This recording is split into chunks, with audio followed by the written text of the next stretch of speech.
Penjabat Gubernur Papua Barat beserta rombongan menyambangi Kedutaan Besar Kerajaan Norwegia dan berdiskusi mengenai kerjasama dalam konteks pelestarian alam, iklim, dan pemanfaatan karbon.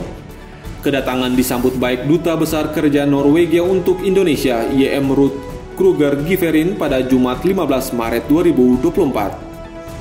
Penjabat Gubernur Ali Baham Temong Mere mengapresiasi langkah kerjasama pemerintah Norwegia yang telah terjalin pada waktu sebelumnya dan sekira terus ditingkatkan. Dijelaskan Papua Barat merupakan salah satu provinsi di Indonesia memiliki tutupan hutan daerah konservasi 70% dan 50% laut yang dijaga. Selain itu, berhubungan dengan karbon, bagaimana kontribusi menjaga hutan, tetapi mendapatkan manfaat karena karbon yang dihasilkan bukan hanya untuk Papua Barat, melainkan Indonesia dan dunia. Dikatakan penjabat Gubernur Ali Baham dengan kerjasama tentu menjadi kekuatan besar, apalagi saat ini Papua Barat sedang menyusun rencana pembangunan jangka panjang daerah 20 tahun mendatang. Hal itu memberikan dukungan realisasi Indonesia Emas 2045.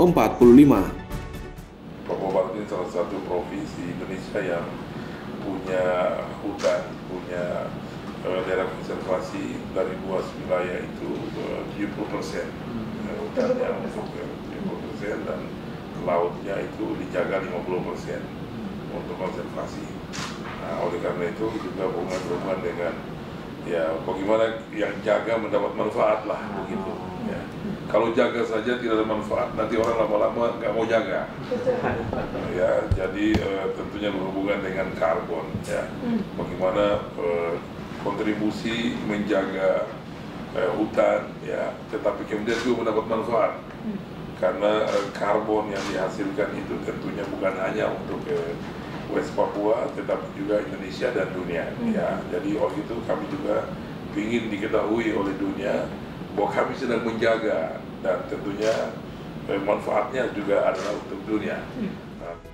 Kepala Badan Riset dan Inovasi Daerah Brida Papua Barat, Profesor Dr. Charlie D. Heatubun S.Hut MSI menambahkan, secara legislasi Papua Barat memiliki dasar hukum melalui Peraturan Daerah Khusus atau Perdasus Nomor 10 Tahun 2019 tentang Pembangunan Berkelanjutan dan Peraturan Daerah Nomor 7 Tahun 2022 tentang Pengelolaan Ekosistem Mangrove.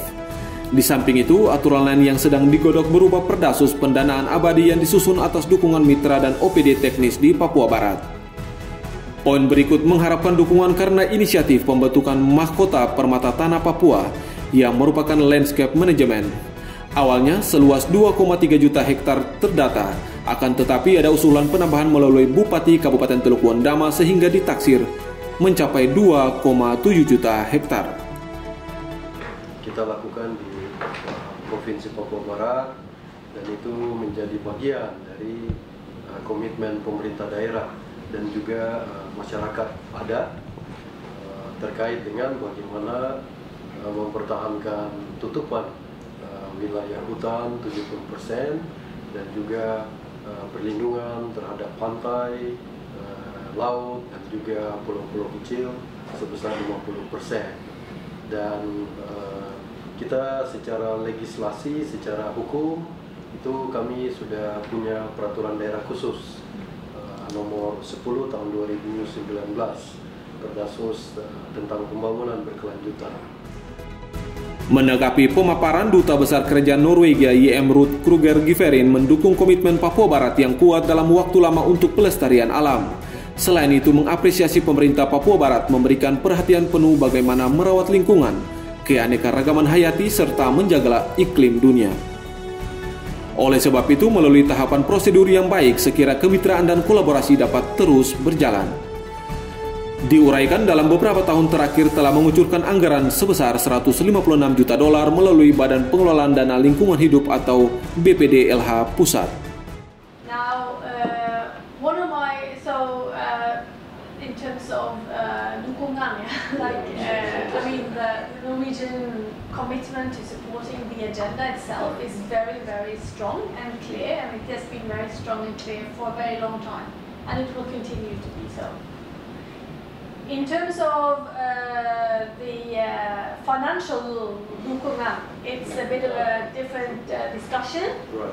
because as you probably know, Pak Buster knows, Norway has been supporting various activities in Eastern Indonesia for several years, something we are very proud of, and also activities I have visited myself when I was there. So,